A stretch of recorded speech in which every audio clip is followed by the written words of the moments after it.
एक ऐसा ग्रंथ जिसे पढ़ने की हिम्मत हर कोई नहीं जुटा पाता, जिसके पन्ने पलटते ही रोंगटे खड़े हो जाते हैं, जो मृत्यु के बाद की दुनिया का दरवाजा खोलता है। ये है गरुड़ पुराण। हजारों साल पहले जब इस धरती पर ज्ञान का प्रकाश वेदों और पुराणों के रूप में फैल रहा था, तब एक ऐसे ग्रंथ की रचना हुई जो जीवन और मृत्यु दोनों का सत्य बताता था। इसका नाम है गरुड़ पुराण। गरुड़ पुराण 18 महापुराणों में से एक है। इसे वैष्णव पुराण भी कहा जाता है, क्योंकि इसमें भगवान विष्णु की महिमा का विशेष वर्णन है।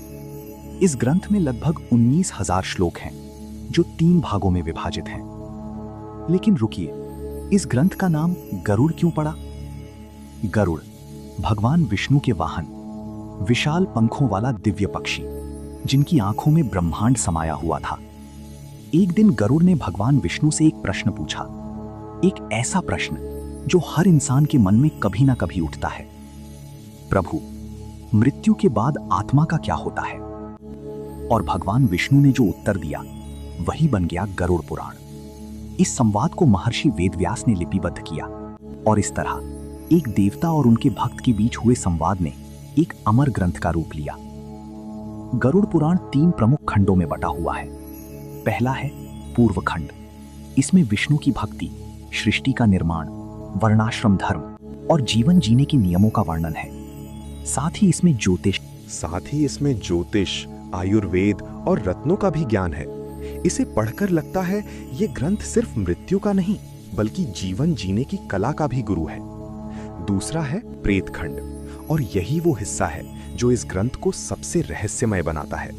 इसमें मृत्यु के बाद आत्मा की यात्रा का विस्तृत वर्णन है।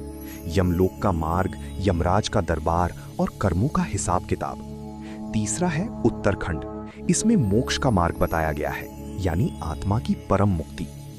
अब आते हैं उस हिस्से पर जो रात को अकेले पढ़ने की हिम्मत कम लोगों में होती है। गरुड़ पुराण के अनुसार जब किसी इंसान की मृत्यु होती है तो उसकी आत्मा तुरंत शरीर नहीं छोड़ती। 3 दिन तक वो आत्मा अपने घर के आसपास ही भटकती रहती है। फिर यमदूत आते हैं और वे आत्मा को यमलोक की ओर ले चलते हैं। ये यात्रा होती है 17 दिन की। इस दौरान आत्मा को भूख प्यास की पीड़ा होती है।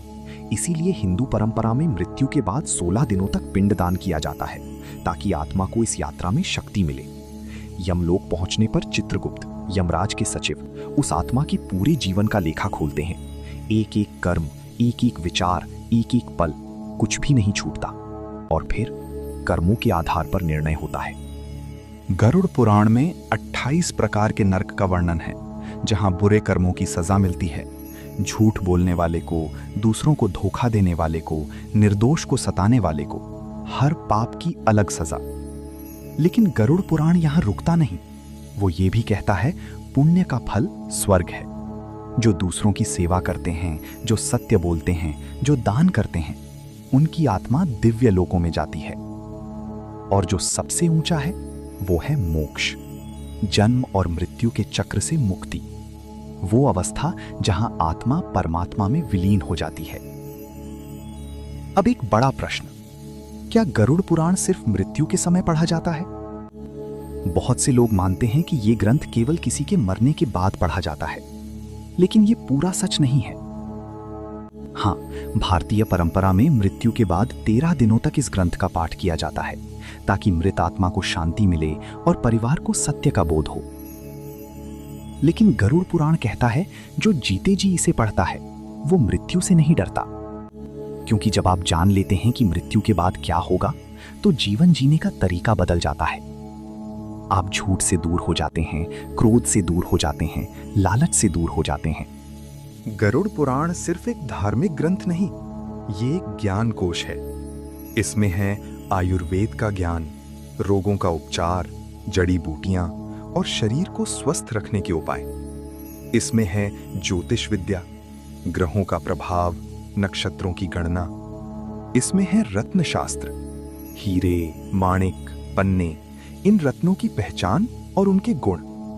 इसमें है नीति शास्त्र, एक राजा को कैसे शासन करना चाहिए, एक गृहस्थ को कैसे जीवन जीना चाहिए। और इन सब के साथ भक्ति का मार्ग, भगवान विष्णु के विभिन्न रूपों की पूजा, व्रत और तीर्थ यात्रा का महत्व। आज हम 21वीं सदी में हैं। विज्ञान ने चांद तक पहुंचाया, लेकिन एक प्रश्न का उत्तर विज्ञान आज भी नहीं दे पाया। मृत्यु के बाद क्या होता है? और यहीं हजारों साल पुराना गरुड़ पुराण आज भी प्रासंगिक है। ये ग्रंथ हमें डराने के लिए नहीं लिखा गया, ये लिखा गया हमें जगाने के लिए, हमें याद दिलाने के लिए कि ये जीवन अनंत नहीं है। हर पल कीमती है, हर कर्म का हिसाब होता है।